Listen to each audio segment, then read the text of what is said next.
Bismillah ar-Rahman ar-Rahim. I would like to explain by short mentioning the following points. Firstly, to what extent do the aviation activities destroy the climate? And is it possible to avoid like such disaster?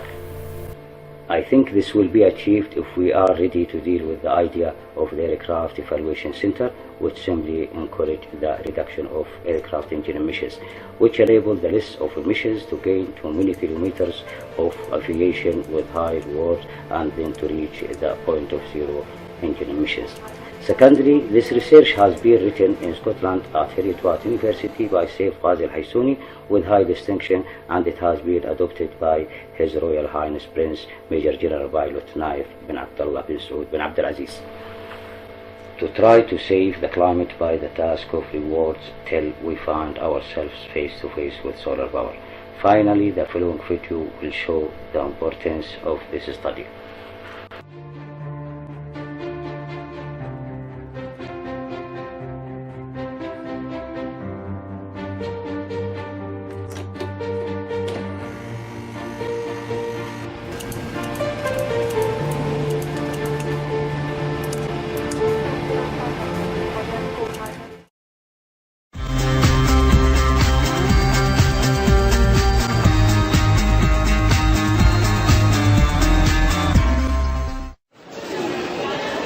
Travelling halfway across the globe to reach a holiday destination is no longer an inaccessible dream. Flying off for a weekend in the sun is no more a jet-set luxury.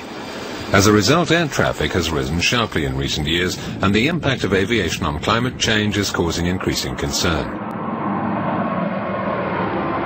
Within the European Union, aviation is currently responsible for around 3% of greenhouse gases, such as CO2. But this figure could well explode given the strength of demand. The volume is increasing by 5 or 6% a year. Well, the aviation sector is getting a bit more efficient, but not more than 1% a year or so. So that means that the emissions are rising by 4 to 5% year on year. And that is what we are seeing right now. And if year on year you have 4 to 5% growth of emissions, that means in 15 years a doubling. The figures speak for themselves. For the European Commission, it's urgent to act, since aviation, unlike other means of transport, is not taxed on fuel. So there's little incentive for it to cut its CO2 emissions. While in the industrial sector, we reduce emissions with 15 to 25% between 1990 and 2004, the emissions from aviation have been growing with more than 80%. We have been successful in reducing the emissions in the normal industrial installations, in the power sector, in the steel sector, in the pulp and paper sector, etc. So we cannot continue to be successful in one sector and to neutralize that positive result by developments in other sectors. And aviation is one of the most striking examples. The European Commissioner for the Environment wants to see aviation take on its share of the effort to combat climate change. The Commission is therefore proposing to include air transport in the CO2 emissions trading scheme the European Union has pioneered as a means of meeting the Kyoto Protocol objectives. In order to tackle this problem in the most cost-efficient way, we need to include aviation emissions into our highly successful emissions trading scheme.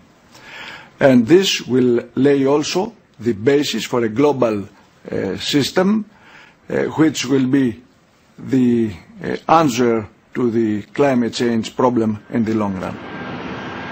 What will this mean in practice? And what will change for air carriers? At the moment, the scheme covers a limited number of activities such as energy production, iron and steel, and the paper, cement, petroleum, glass and ceramics industries. Member states set a limit on the maximum quantity of CO2 their companies can emit. This quantity is deliberately set below the level businesses really need. To make up the difference, companies have a choice. Use cleaner technologies that emit less, or buy extra allowances placed on the market by a company not needing its full share. What counts is that the ceiling on total emissions can't be exceeded. The higher the demand for allowances, the higher their price on the market, and the more it becomes comparatively attractive to invest in clean technologies. In future, the aviation sector will be part of this system. Each airline operating flights to or from a European airport will be given an emissions allowance based on its past volume of activity. To operate more flights, the only alternatives will be to pollute less or to buy extra allowances on the market. How are the parties concerned reacting? What about the low-price airlines, for example, for which the cost could be proportionally higher compared to ticket prices? Apparently, a CO2 emission allowance is considered preferable to a tax on jet fuel. I think the simplest thing to do and the most intelligent thing to do is to bring aviation into the existing emission trading system. That puts aviation, quite rightly, on the same footing as other carbon emitting industries. The reasons why we like it are that it's an international solution to an international problem. Aviation is a highly international industry. Secondly, it encourages the efficient airlines and penalises the inefficient airlines. The European Commission sees the emissions trading scheme as the most cost-effective way to control aviation emissions, less expensive than a tax on fuel, for instance. Being in the scheme will push the aviation sector into a new way of thinking that gives as much attention to its environmental performance as to its economic efficiency. We have modern aircraft, we fly those aircraft full of people, so it's the same factors that drive economic efficiency which also make us environmentally efficient. For travellers, the measure is likely to have only a modest impact on ticket prices. On a typical European flight, we think that the impact on the price of a flight will be very limited, something between 2 and 10 euros, not more. To stay within their emissions allowances, the airlines will have to fill up their planes more completely, but they'll also have to invest in increasingly clean aircraft. What can they hope for in that respect? Amsterdam, with its canals, its bicycles, and its aerospace laboratory. This is where a good many of the aerospace technologies of the future are developed. Reducing the fuel consumption of aircraft, their emissions, and their impact on climate is a priority for researchers today. Among other things, they're studying the concept of intelligent wings. For example, if you look to the birds, how they do it, they move and constantly adapt their wings. And that's something which we might be able to do in the near future on aircraft. So thinking about small devices at the trailing edge of the wing, which constantly adapt the camber of the wing surface to unload the wing when necessary during turbulence flight, during maneuvering, whereby with very small devices you can interact with the aerodynamics. The aircraft of the future will be very much like those we know today, but will be fitted with microsystems to improve their aerodynamics.